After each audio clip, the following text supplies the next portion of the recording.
It started like any other lazy Sunday. You know the kind: sunlight slanting through the blinds, coffee brewing in the background, and that itch to finally clean out the old junk that's been gathering dust for decades. For Jim Holloway, it was the cluttered corner of his late father's study, the kind of forgotten space filled with mystery, nostalgia, and cobwebs. What he didn't expect to find was the desk. Or more precisely, what was hidden inside it. Tucked behind a false bottom, there it was, a leather-bound journal, its spine cracked with age, pages yellowed, and on the very first page, a name he hadn't spoken aloud in years: Emily. His daughter. The one who vanished without a trace 5 years ago. And that first entry? It was dated just 2 days before she disappeared. That's where everything changed. That's when Jim's ordinary afternoon became the beginning of something far more terrifying, something that made him question everything he thought he knew about his own child. Now, I know what you're thinking.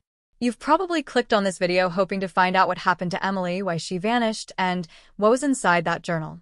Let me tell you right now, you're going to get those answers. But not in the way you expect. See, this isn't just some missing person story. This is about secrets buried deeper than any father should ever have to dig, about a girl who might have known something no one else did, and about a journal that reads more like a warning than a diary. I want you to lean in, yes, you watching on your phone or laptop late at night, or maybe on your lunch break, because this story is going to pull you under. It's going to make you question the people closest to you, the memories you've trusted, and whether some things are truly meant to stay hidden. So whatever you do, don't click away. Because every minute you stay brings you closer to the truth. And the truth? It's a lot more chilling than anyone could have guessed. Let me ask you something personal. Have you ever had that gnawing feeling that something was wrong but you couldn't quite explain it? That's exactly what Jim had lived with for 5 long years. No note, no goodbye, no evidence. Just a 17-year-old girl who walked out of her house one night and was never seen again. The police called it a runaway case, maybe a troubled teen acting out. But Jim never believed that. And if you're a parent, or even if you've ever loved someone deeply, you'll understand why. There's a bond, an instinct, a part of you that just knows when something isn't right. He felt it in his bones. And when he opened that journal, when he saw his daughter's handwriting staring back at him like a ghost from the past, it didn't bring comfort. It brought fear. Real, paralyzing fear. Because the words she wrote weren't just personal thoughts. They were clues. Clues that pointed to something far bigger than anyone could have imagined. We're going to unravel those clues together. I'm going to walk you through every page, every discovery, every chilling moment that took this desperate father from grief to obsession. We'll go back to the night she vanished, to the strange phone calls Jim received afterward, to the people who started showing up asking the wrong questions. And if you stay with me until the end, you'll see how one old desk and one forgotten journal led to a hidden truth that changes everything. This is the part where most people would give you a neat little summary. But not here. Not in this story. Because every detail matters, and every detail brings you closer to understanding who Emily really was and what really happened to her. You might think you've seen stories like this before. Maybe on Netflix, maybe on a podcast, maybe in a late-night news special. But this one? It's different. It's real. It's happening in neighborhoods like yours, in families that seem just like yours. And maybe, just maybe, it'll make you go check that old box in the attic or reread a letter you'd forgotten about. Because sometimes, the answers we're looking for have been sitting right under our noses the whole time. And the people we think we know best, well, they might just be carrying the darkest secrets. So, who is Emily Holloway? A sweet, shy girl who loved sketching in her notebook and reading under the trees? Or someone with a double life, pulled into something much darker than anyone imagined? Was this journal a goodbye, a cry for help, or something worse? As Jim turns the pages and dives deeper into the past, the answers start to surface. But not all answers bring closure. Some bring even more questions. And one entry, near the very end, contains a name he didn't recognize until he looked it up and discovered a terrifying connection to another missing person case in a town over 300 miles away. That's when Jim realized his daughter might not have been the only one. And just when you think you know where this is heading, the last line of that entry will stop you cold. Because it wasn't just written for Jim, it was written for you. And it ends with a date. One that hasn't happened yet. But we'll get to that. Just keep watching. Jim Holloway hadn't been himself for a long time, not since Emily disappeared. Friends said he smiled less. Co-workers noticed he took longer lunches, and his house, once filled with warmth and chatter, now echoed with silence and the low hum of late-night news anchors talking to no one. After the initial media attention died down, after the missing posters faded from lampposts and supermarket windows, after even the local news station stopped mentioning her name, Jim kept looking. He set up Google alerts for anything remotely connected to teenage runaways, anonymous sightings, or unidentified Jane Does. He scoured Reddit forums and Facebook groups devoted to missing persons, joining live streams hosted by true crime creators and amateur sleuths. But all those rabbit holes only led to dead ends, until now. What makes this all the more chilling is that the journal didn't just appear out of nowhere. That desk had been moved 3 times over the years. Once to storage, once to the garage, and most recently back into the corner of Jim's study because, according to him, it just felt wrong to throw it out. Maybe it was instinct, maybe guilt, maybe grief. But whatever the reason, it was back in his home at the exact moment he needed it. When he opened it, the journal gave off a faint, musky scent, old paper mixed with something metallic, almost like dried blood or rust. And as he flipped through those pages, he realized it wasn't just filled with casual entries about high school crushes and teen angst. It read more like a secret memoir of someone afraid, someone hiding, someone watching the world, and knowing it was closing in on them. The first few pages were what you'd expect from a high school senior. Mentions of classmates, songs stuck in her head, late-night thoughts scribbled after the lights were off. But then came names he didn't recognize. Mr. E, the quiet one, the watcher.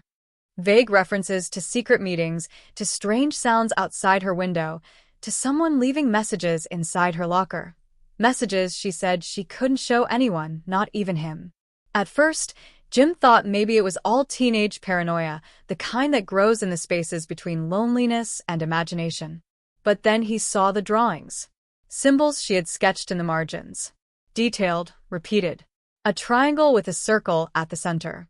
A pattern of dots and slashes. And next to one of them, she had written, "If something happens to me, it started here." As Jim tried to make sense of it, he began reaching out to the few people from Emily's past he still had contact with.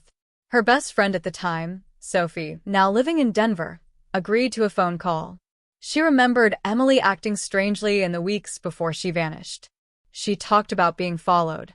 She stopped using social media. She had even asked Sophie once if she believed people could be watched through mirrors. Sophie wrote it off as stress, maybe even a mental health spiral, but now she wasn't so sure. Another classmate, Derek, who once had a brief relationship with Emily, revealed something Jim had never heard before. Emily had shown up at his house one night in tears, saying she needed to get away, but refused to say why or from who. She left a few hours later. It was the last time he saw her. These revelations painted a new, more haunting picture of Emily, not just a teenager dealing with school pressure and a broken heart, but someone actively running from something or someone.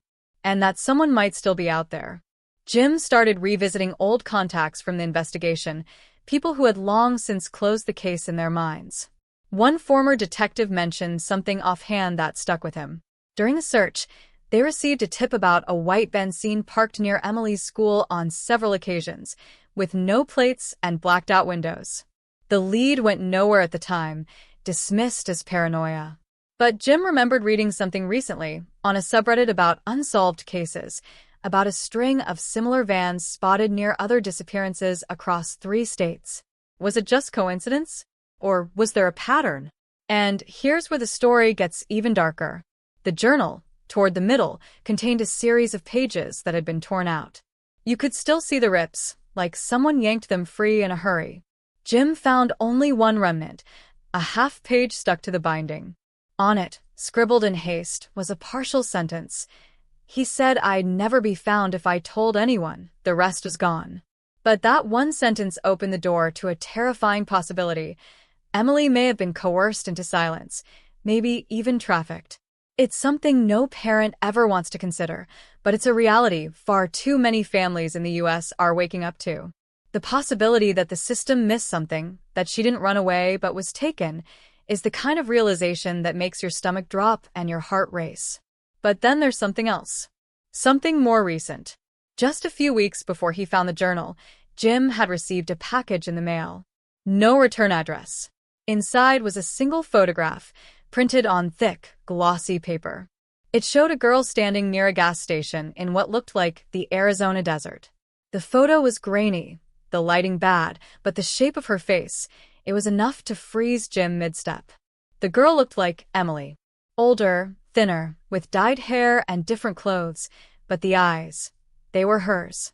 On the back of the photo, written in sharp black ink, were the words, "You're getting close. Stop." Jim didn't know what to make of it. Was it a warning? A prank? A sign she was still alive? Or bait to pull him into something darker? He tried taking the photo to the police, but with no identifiable features, no confirmed date or location, there wasn't much they could do. And the more he looked into it, the more he realized there were people actively trying to keep this quiet. He started getting hang-up calls. His emails to old investigators bounced back. One night, while driving home, he noticed a car following him. Black sedan, no plates.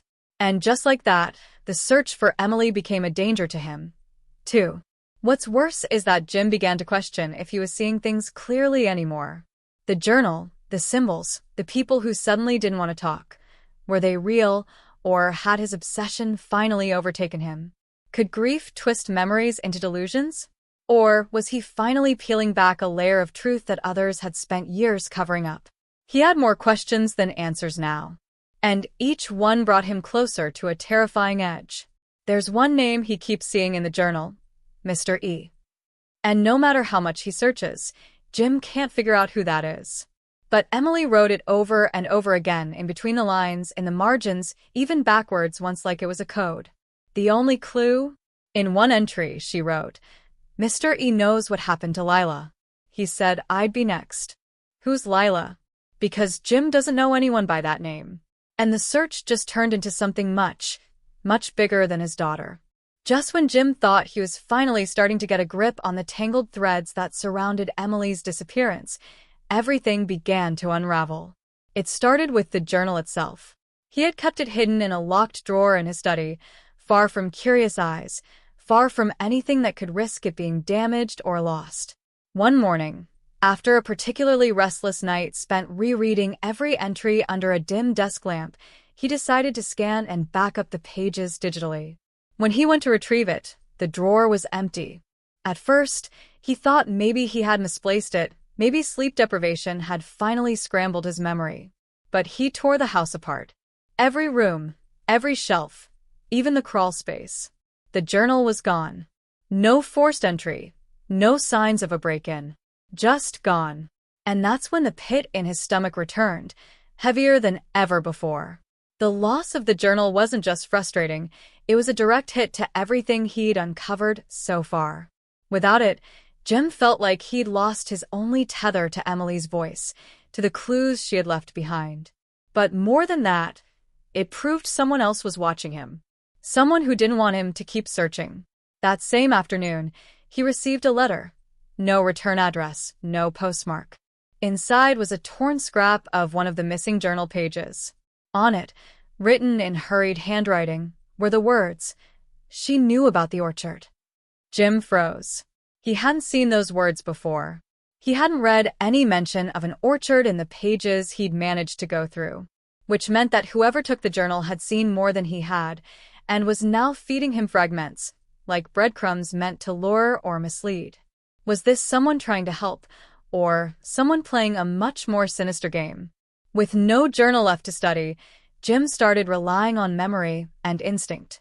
He began revisiting old locations mentioned in the early entries: the school, the coffee shop Emily liked, the hiking trail behind the house where she would go to sketch. He even drove out to the old public orchard on the edge of town, a place that had been closed for years after a pesticide spill made the land unusable. It had turned into a sort of forgotten landmark, overgrown and fenced off. But Jim noticed something odd. A fresh footprint in the muddy soil just inside the gate. Too small to be an adult man's. And not alone. There were two sets, one smaller, one heavier, and they weren't walking side by side. The lighter steps were dragging uneven, almost like someone being pulled. And just as quickly as he made that discovery, another blow hit. Sophie, the only friend from Emily's past still in contact, stopped responding to calls. Then texts. Days went by and nothing. Until Jim got a voicemail from an unfamiliar number, barely audible through static and wind. It was Sophie's voice, but distorted, strained. She said she couldn't talk anymore, that it was bigger than Emily, and begged Jim to stop looking before it was too late. The message cut off with what sounded like a door slamming and hurried footsteps. He called the number back, but it had already been disconnected. That's when Jim turned to someone he once swore he'd never speak to again, his ex-brother-in-law, Mark. A former private investigator who had his license suspended a few years back for tampering with evidence in a high-profile missing persons case. The fallout had destroyed their relationship, especially after Mark accused Jim of not looking hard enough in the early days of Emily's disappearance. But desperate times make strange allies, and Jim needed access to information the police had long buried in cold case archives. Mark was reluctant at first, but after hearing about the journal, the letter, and the footprints, he agreed to meet. Something about the orchard detail unsettled him. Over coffee in a quiet corner diner, Mark revealed something that made Jim's blood run cold. A year before Emily vanished, there was another girl, Lila Henley, who disappeared from a neighboring town. No connection had ever been made to Emily's case. Different age, different circumstances. But Mark had worked the Lila case before his suspension and remembered one detail that didn't sit right. Just before she vanished, Lila had left a voicemail for a teacher at her school, claiming that someone named Mr. E had been following her and that he worked with the Orchard Group. That phrase had never made it into the official report. It was dismissed as confusion or teen dramatics. But now it wasn't just a coincidence. It was a pattern. Jim felt the weight of it crushing down on him. If Lila and Emily had both feared the same name, both had connections to this mysterious orchard, and both had vanished in the same region, then there was something operating in the shadows that no one had ever truly uncovered. Mark warned him, though, to be careful who he trusted. He explained that back during his investigation into Lila's case, he had received an anonymous tip directing him away from the orchard angle. The person claimed it was a dead end and threatened to expose Mark's past if he continued. He never told anyone, but he kept the number. It was the same area code as the one that called Jim. The deeper they looked, the more strange coincidences began to pile up. An old maintenance worker who once tended the orchard was found dead in his home under suspicious circumstances, just months after it closed. A biology teacher from Emily's school abruptly left town without explanation around the same time she disappeared. And then, in a moment that seemed almost too surreal to be real, Jim received an email from a burner address. No message, just a single attachment, a blurry CCTV screenshot from a convenience store somewhere in New Mexico. A girl with her back turned to the camera, wearing the same distinct jacket Emily had on the night she vanished. But what chilled Jim most wasn't the jacket. It was the man standing beside her, holding a paper bag and wearing a school security badge from Emily's high school. Jim's world tilted. He recognized the man. Mr. Ellsworth, the assistant head of campus security. Friendly, quiet, kept mostly to himself. He had even helped organize one of the early search efforts. Jim hadn't thought about him in years. And suddenly, all those names in the journal, the Watcher, the Quiet One, Mr. E, they weren't just code. They were warnings. But when Jim brought this discovery to Mark and tried to revisit Ellsworth's records, they hit another roadblock. His file at the school district office had been sealed. No one would say why. And then just last night, Jim received another envelope slid under his door. No postage, no markings. Inside, there was a photo of his own house, taken from across the street. At night, the note underneath said, "We warned you." And one word was circled in red ink: Lila. As Jim sat on the edge of his bed, clutching the photo with shaking hands, the weight of the warning settled over him like a thick fog. Whoever was behind all of this wasn't just trying to scare him. They were watching him. They had been likely for some time. And now it wasn't just about Emily. Someone wanted to make it clear that digging into the past was no longer a private matter. It was a game of risk, and Jim had just made his next move. But the next twist didn't come from him. It came from someone he hadn't heard from in over a year: his niece, Hannah. Emily's cousin. She was a senior in college now, studying journalism, and had always been unusually close to Emily growing up. When she called late that night, her voice was flat with disbelief and fear. "Uncle Jim," she said, almost whispering, "someone sent me something. It was in my dorm mailbox. No return address. Just my name, and inside was a photo of me from last weekend, walking to class." Jim's chest tightened. And there was a note. It said, "She trusted you. Don't follow his mistake." That's when it all began to spiral. Up until now, Jim had assumed he was the only one being targeted. But now the web was expanding. Hannah hadn't spoken publicly about Emily in years, and the only people who knew where she lived or what school she attended were family. Jim asked if the envelope had any fingerprints or if she'd shown it to anyone. She hadn't. In fact, she was afraid to tell anyone else. She hadn't even told her roommates. She didn't want to sound paranoid. But here's what made Jim's blood run cold. Hannah had also been reading Emily's journal. Before Jim locked it away, he had shown her a few scanned pages. She had made a few quiet notes for herself, just out of curiosity, she said. One entry in particular stood out to her, something Emily had written in shaky handwriting 2 weeks before she disappeared. "If anything happens to me, don't let Hannah find the blue envelope." Hannah hadn't remembered that detail until now, and she hadn't found any blue envelope. But maybe someone thought she had. Or worse, maybe they were afraid she would. Things moved fast after that. Jim and Hannah met in secret 2 days later, in the back of a quiet, off-campus diner. She brought her laptop, opened a private drive, and showed him something that made his breath catch: a folder labeled Silent Orchard. Inside were dozens of clippings, old news articles, missing persons flyers, land surveys, even employee rosters from the orchard's operational years. What Hannah had stumbled into wasn't just about Emily, or even Lila. There were at least 3 other unsolved disappearances linked to the same area over the past 15 years. Teenagers, mostly. One was a boy from Oregon who vanished during a road trip with friends. Another was a local girl named Marissa Clay, who had once worked the orchard's concession stand. Hannah had even found a podcast episode on Spotify that briefly mentioned the orchard while covering urban legends. Locals believed it was haunted, cursed, or a dumping ground for secrets no one wanted uncovered. But buried in one of the interviews was a chilling anecdote. A former orchard supervisor claimed there were underground tunnels used for irrigation maintenance, tunnels that were never marked on public records. Jim didn't know what to believe anymore. Every time he thought he was chasing facts, the truth seemed to twist. And then came another hit: Mark. The former PI who'd agreed to help Jim dig deeper hadn't responded to calls in 2 days. When Jim drove out to his apartment, the front door was wide open, and the place had clearly been searched. Nothing valuable was missing, except one thing: the USB drive containing the CCTV image of Emily with Mr. Ellsworth.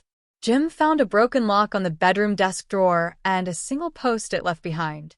No note, no message, just one printed word in all caps: Converge. It didn't make sense, none of it did. But something else happened that made everything feel even darker. That night, Jim heard footsteps outside his house. At first he thought it was paranoia. Then he saw the motion light trigger on the front lawn. He rushed out the door, flashlight in hand, but found no one. Just an envelope wedged between his windshield wiper blades. Inside were 3 things: a grainy photo of a tunnel entrance overgrown with weeds and vines, a torn-off piece of Emily's journal with the word Converge underlined in red, and a Polaroid of Jim himself, asleep in his chair. Whoever had been inside his house before hadn't just taken the journal. They had stayed long enough to watch him sleep. And they were still watching.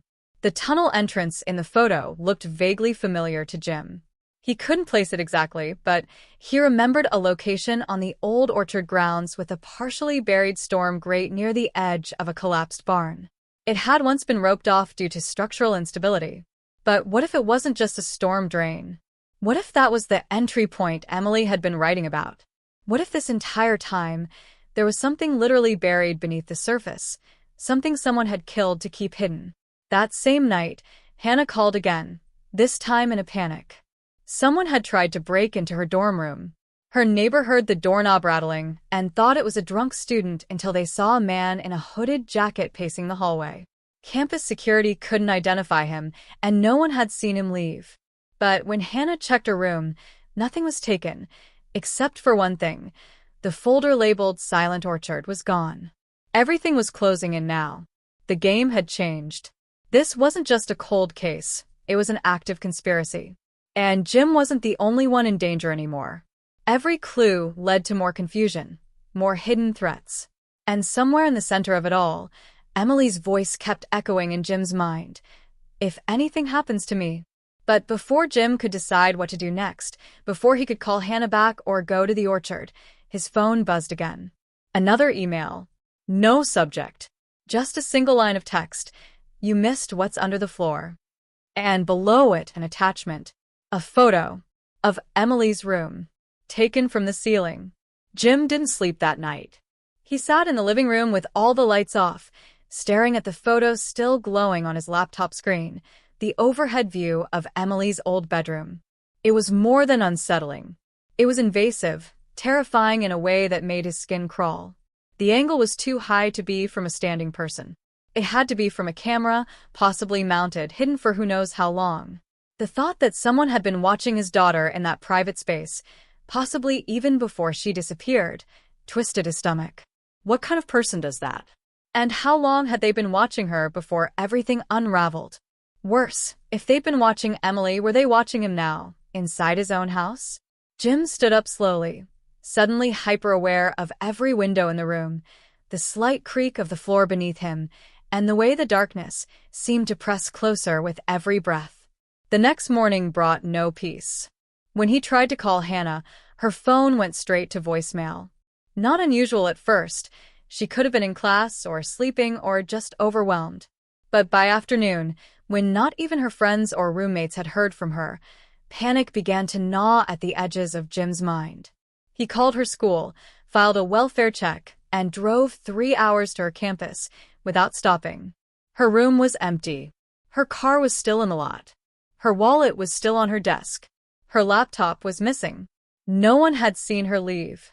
Campus security found no sign of forced entry, no prints, no helpful surveillance footage. Just a sudden, quiet disappearance. Like she'd simply evaporated.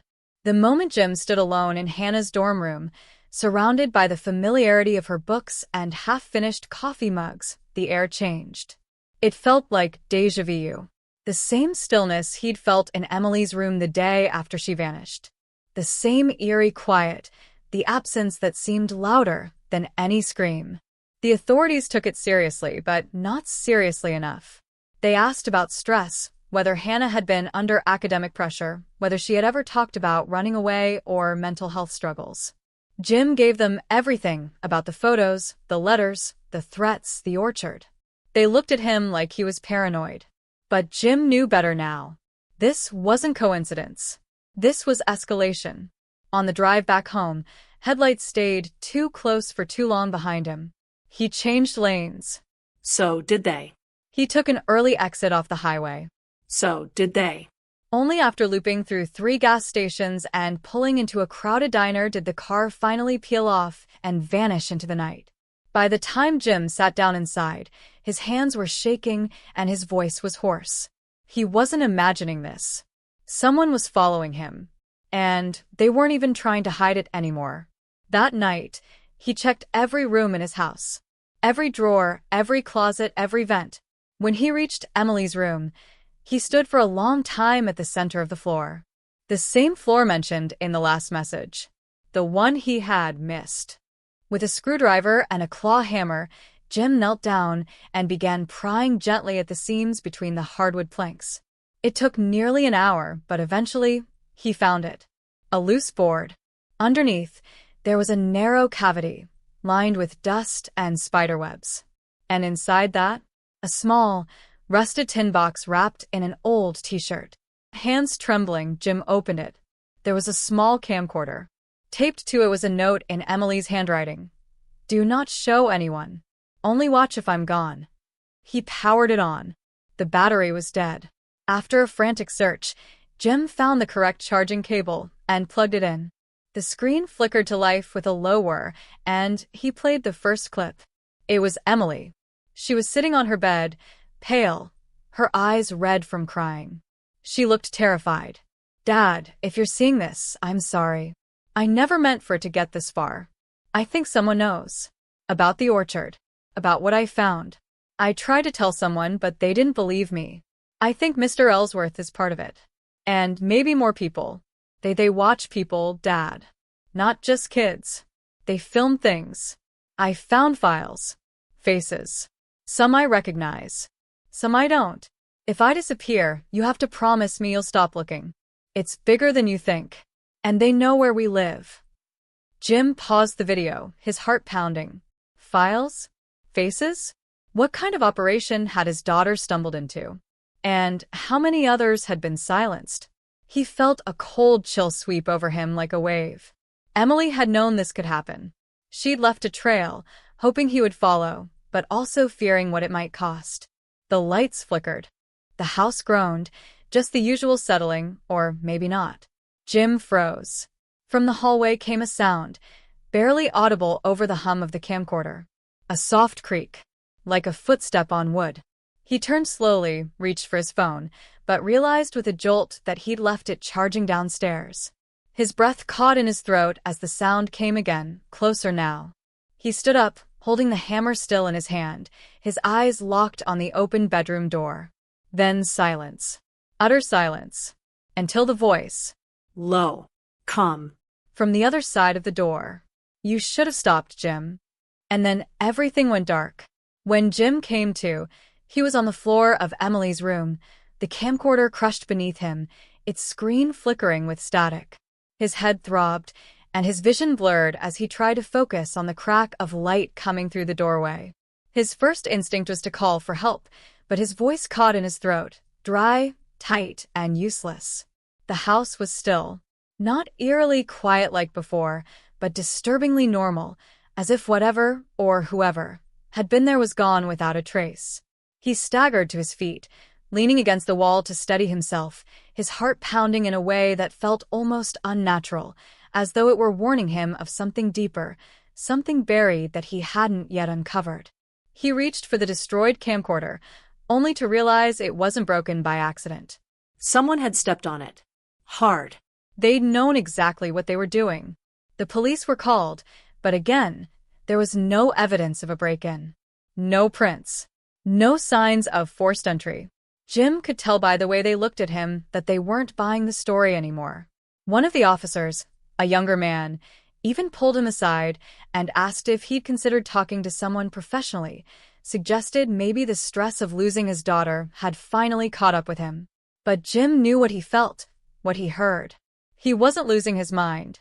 Something or someone was trying to erase everything, one clue at a time, one witness at a time. And now Hannah was missing, and Emily's message was gone. But that night, as he sat numbly on the couch with an ice pack pressed to his bruised temple, he received a call from a number he hadn't seen in over 2 decades. Peter Larson. An old friend. A name Jim hadn't heard since before Emily was born. They'd worked together at a state facility long ago, when Jim was a young data technician and Peter handled archival records. Their lives had diverged, and they hadn't spoken since. But now Peter sounded frantic, and there was no hesitation in his voice when he said, "Jim, we need to talk. I've been following the case. You're not crazy, but you're looking in the wrong place." Peter asked to meet in person at a roadside diner about an hour away.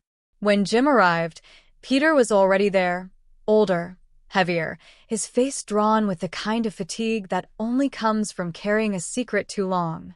He didn't waste time with small talk. He slid a manila envelope across the table, sealed with red tape. Back in the early 2000s, he began, we ran digital conversion for a private contractor who said they were archiving state records. But a few files, they weren't normal. Not criminal records. Not medical. They were surveillance logs. Hundreds of hours of video. Mostly children. Some teenagers. All in ordinary places, schools, parks, homes. At first, I thought they were just old educational footage. Until I found a name I recognized. Lila Morgan. Jim's blood went cold. Lila? From Emily's journal? Peter nodded grimly. She disappeared back in 2003. Everyone assumed it was random, but she was in the footage. Multiple times. With different timestamps. Different years. Someone had been recording her. Long before she vanished. And she wasn't the only one. I started compiling the files, but before I could report it, the contractor went dark. I was told to stop digging. 2 days later, my apartment was ransacked. I've been quiet ever since. Jim opened the envelope and found a stack of printed frames, frozen stills from grainy video. One of them showed a girl playing alone in a backyard. Another showed a teenager walking home from school. And another, unmistakably, was Emily. Younger, maybe 11 or 12. The angle, again, was from above. She looked straight at the camera like she knew she was being watched. In the corner of the frame was a timestamp, but something else, 2-3 letters. OPC. Peter leaned in. That's what I could never crack. OPC. I thought it was some kind of file code or internal tag, but I'm not so sure anymore. I think it's an acronym. One that ties all of this together. Jim sat frozen. Emily had known. Somehow, she'd found these files or seen something that connected her to them. And now, the surveillance, the journal, the warnings, the disappearances, it all started to paint a picture far darker than anything Jim had imagined. This wasn't just a matter of one girl going missing. It was systemic, coordinated, and worse, personal. But just when Jim thought things couldn't get more twisted, Peter pulled out one last item, a keycard. I got this from someone who used to work at the orchard. They called me years ago, paranoid, convinced someone was erasing people. They said the tunnels under the land weren't for irrigation. They were part of a facility. I didn't believe it until I saw your name on one of the internal transfer logs. Jim, you worked for them. Briefly. Before they changed names. You were on the inside. You just didn't know it. That truth hit like a freight train. Jim had worked a contracting job for a few months back in the late 90s, small-scale server maintenance, nothing he thought much of at the time. But what if that job had been a cover? What if that small data firm had been part of the network, surveilling these children? What if he had been part of the machine, unknowingly feeding the very system that had eventually taken his daughter? The guilt hit hard and fast. The memories flooded back. Old emails, vague NDAs, a warehouse with odd security protocols. He had dismissed it all as just bureaucratic noise. But now it all made a disturbing kind of sense. His proximity, his daughter's access, her discovery, her disappearance. And then Peter dropped one final bombshell. She's not the only one still alive, Jim. I think they're keeping them. Somewhere. But if we keep going, they'll come for us too. They already have. The ground had shifted beneath Jim's feet. The truth was darker, deeper, and far more orchestrated than he'd ever imagined. Emily hadn't just disappeared. She had been taken.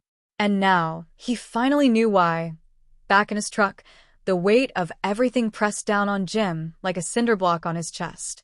The manila envelope lay on the passenger seat, Peter's final words still ringing in his ears. They're watching you. They probably have been for years. He couldn't shake the thought. If Emily had been taken because she stumbled into something, if her disappearance was part of a larger system that he had unknowingly helped support, then the blame circled right back to him. And not just in theory. Tangibly. Devastatingly. He thought about all those years he'd spent wondering what he missed, blaming himself for not being protective enough. Now, he was starting to wonder if it had been far worse than that. What if he had opened the door? That night, Jim didn't go home. He drove around the outskirts of town, searching for something, maybe for peace, maybe for answers, but every turn just led to more confusion. Eventually, he pulled into a vacant lot behind an old storage facility and sat in silence, the hum of the engine the only sound grounding him. He stared at his phone, thumb hovering over a contact he hadn't touched in years. Lynn. Emily's godmother. His ex-sister-in-law. Someone who had always been close to his daughter, maybe even closer than he had realized.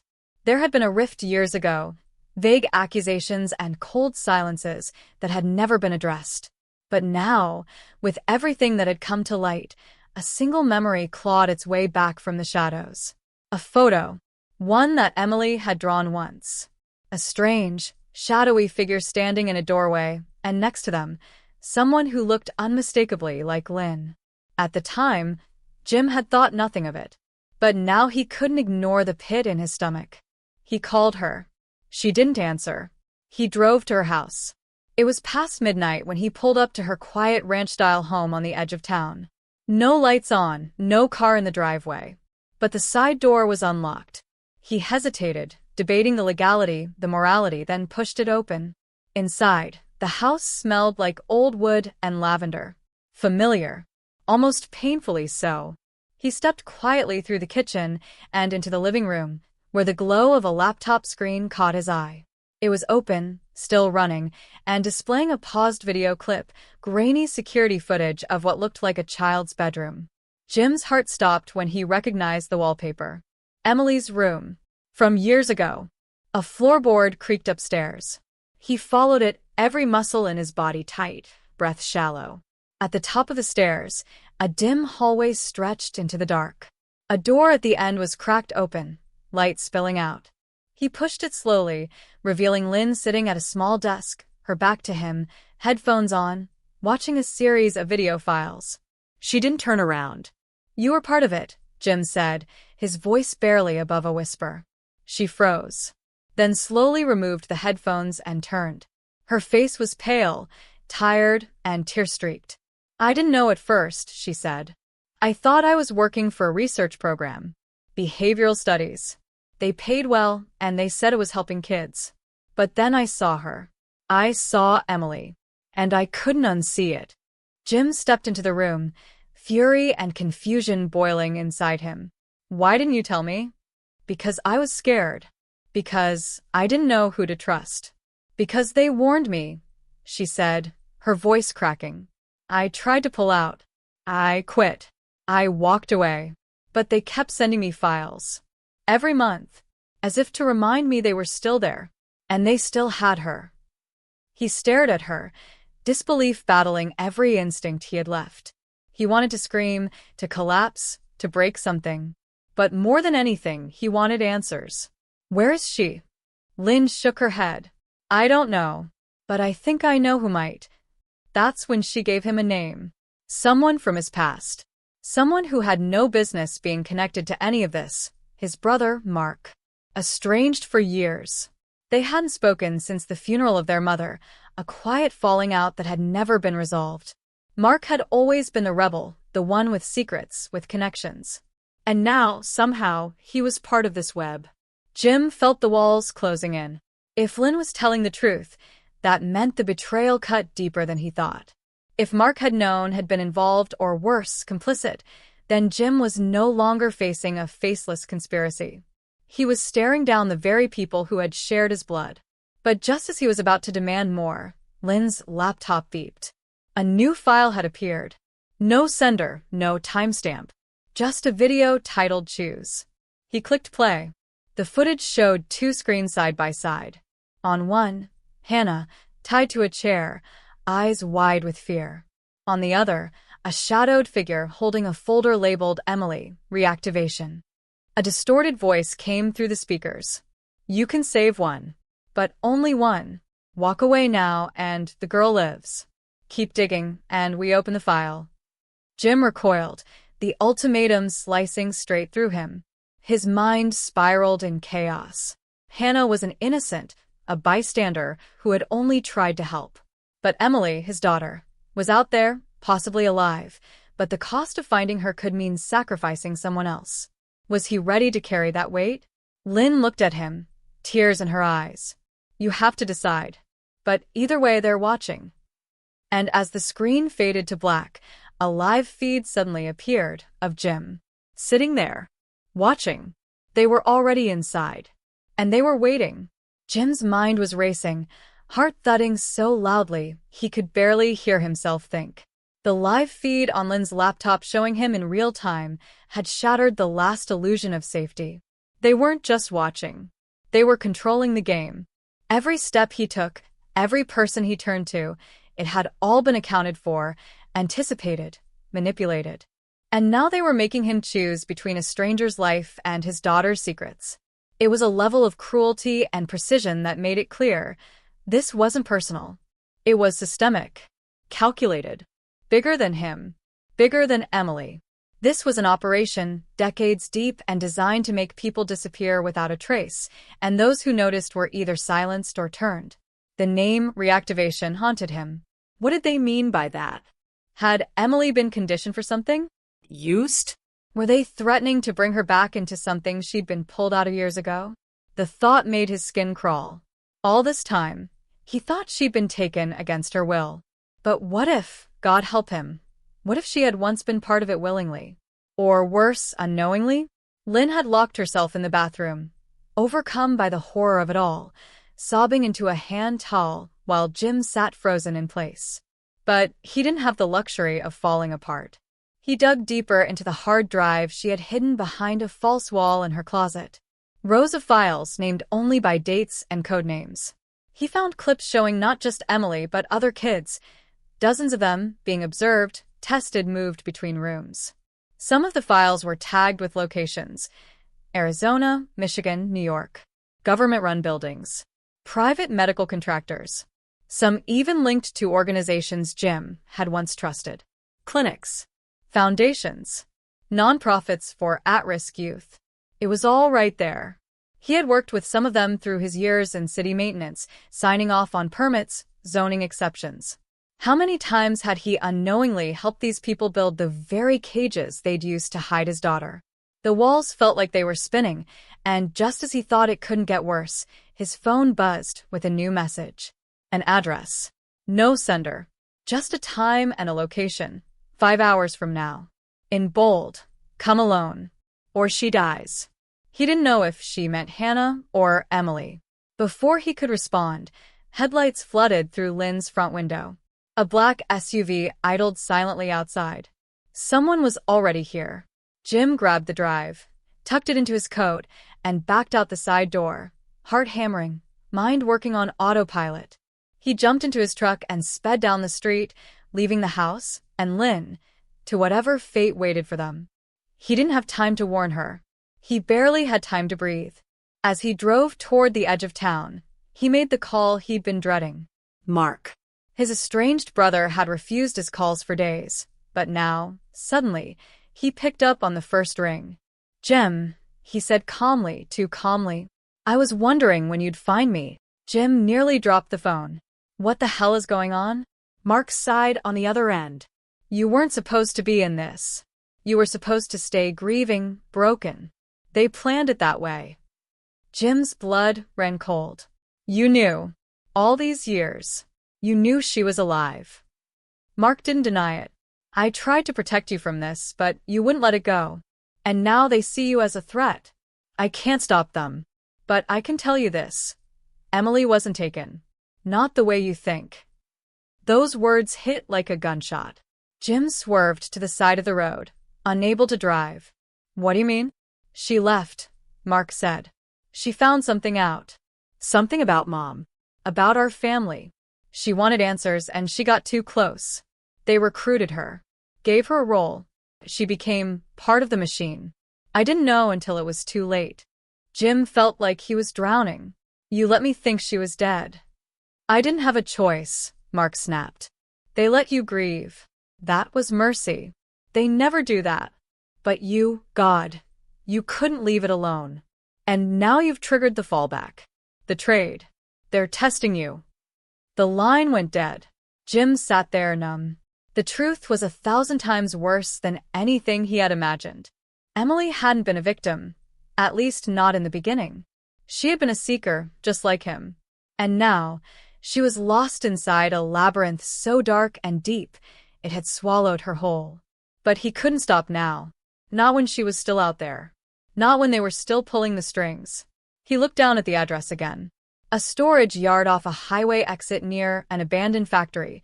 Exactly the kind of place where people were made to disappear. And then, as he restarted the engine and drove toward whatever horror was waiting, a thought hit him like a punch to the gut. What if this wasn't about Emily anymore? What if this was about him? What if they needed him to do something, to become something he'd never agree to unless they forced him into it? The truth wasn't just buried. It was being weaponized. And he was already caught in the crosshairs. The wind howled as Jim stepped out of the truck and onto the gravel of the abandoned industrial site. Rusted metal creaked above him, and the air carried the weight of something final, like the whole world was holding its breath. The place was eerily quiet except for the buzz of a flickering floodlight and the hum of his heartbeat pounding in his ears. The address had led him here, and the time had come. He could feel it. His boots crunched against shattered glass and old chains as he moved toward the building at the center of the yard, a faded sign above the door reading, Gentrek Processing. Another shell company. Another lie. And behind that door, answers. Inside, the air was stale with chemicals and rot. Hallways twisted like a maze, lined with old rooms, torn wiring, and walls marked with coded symbols he didn't understand. But one door at the far end glowed faintly under a single red light. That was where he had to go. He took a deep breath and pushed through. The room was stark, almost surgical, with a single table at its center. On it sat an old journal, Emily's. The original. Not the digital replica or copies he had chased for weeks. This was the one he thought he'd lost the night she vanished. But now it sat there like bait. And next to it stood a man he hadn't seen in over 20 years. It was Dr. Sterling Monroe, Emily's former childhood therapist. The man Jim and his wife had trusted when their daughter began showing signs of psychological stress. The man who said she needed specialized treatment. Jim's stomach turned. "You," he growled, fists clenching at his sides. Sterling raised his hands with a calm, eerie smile. "I never lied to you, Jim. I just didn't tell you everything." Emily was exceptional. Brilliant, intuitive, able to detect patterns even our systems couldn't trace.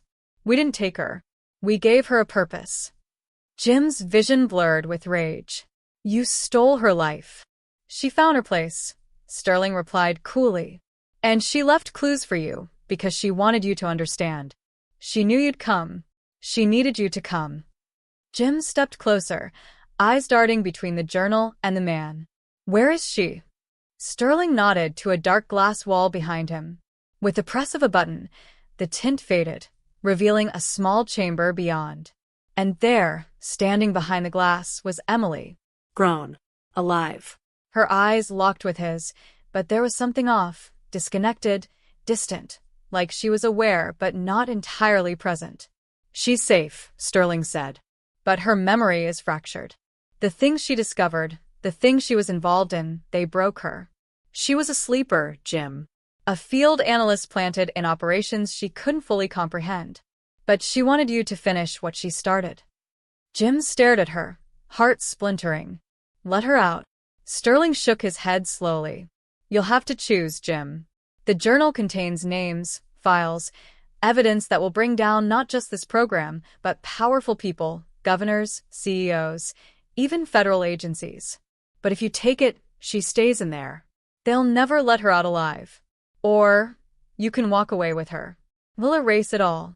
Quietly, peacefully. You both get a new life. But the truth dies here." The weight of it crushed him. The file could expose everything. The nationwide child tracking experiments disguised as therapy, the trauma implants, the behavioral conditioning funded under grants labeled educational reform. It could shatter institutions. But to release it would mean losing Emily again. He stepped forward, grabbing the journal. Sterling moved toward him, but Jim slammed the book into his chest with a force that knocked him backward. "I'm not choosing," he said. You are. Open that door. Sterling looked confused. Jim opened his coat, revealing a live-streaming body cam broadcasting to a secure feed. Lynn's idea. It had been recording everything since the moment he stepped into the facility. You think I came alone? Jim said. You think this wasn't part of my plan? Sterling's face dropped. The floodlight outside flickered, then cut out completely. The building trembled with the low thud of approaching vehicles. Sirens in the distance. It was too late to cover anything up. Sterling bolted for a panic button near the console, but Jim tackled him to the ground, pinning his arm until a sickening crack sounded. Alarms blared. The chamber unlocked with a hiss of compressed air. Emily stepped out slowly, blinking against the light. Her eyes met his, full of confusion and flickers of recognition. He wrapped his arms around her, trembling, whispering her name like a prayer. But just as they moved to leave, a final sound rang out, a single, hollow click. Jim turned to see Sterling, bleeding but conscious, holding up a detonator with a dead man's switch. You think this ends here? He hissed. You think you're the only one who planned for today? The lights went red. A countdown appeared on the wall. 60 seconds. Jim grabbed Emily's hand and ran, the journal tucked into his jacket. As they raced through the corridors, past rooms filled with files and computers and faces he dared not stop to look at, a new terror took root. What if this was only one piece of a much larger web? What if Gentrek was just one name on a long list? They burst out into the open air just as the building erupted behind them in a fireball of smoke, glass, and roaring steel. Jim shielded Emily as debris rained down. The world blurred into chaos and heat, but through it all, they were alive. And yet, just as sirens approached and voices shouted and hands helped them to their feet, Jim looked down at Emily's hand. She had slipped something into his palm. A folded photograph, yellowed and faded. On the back, a message in her handwriting. She's still inside. I'm not the only one. Jim's knees nearly buckled, because standing behind the responding officers unnoticed was a young girl with Emily's same eyes. Watching. Waiting. Disappearing into the night as quietly as she had appeared. It wasn't over. It had just begun. In the weeks that followed the explosion, everything felt slower, quieter, as if the chaos had taken something vital from the world and left a void behind. Jim sat on the back porch of his daughter's childhood home, now his again, watching the sunset dip behind the trees where she used to play. The house had been untouched for years, left exactly as Emily remembered it, almost like it had been waiting for her to return. And now that she had, the silence between them said more than words ever could. Emily hadn't spoken much since that night, and Jim didn't push her. Trauma doesn't unpack itself on command.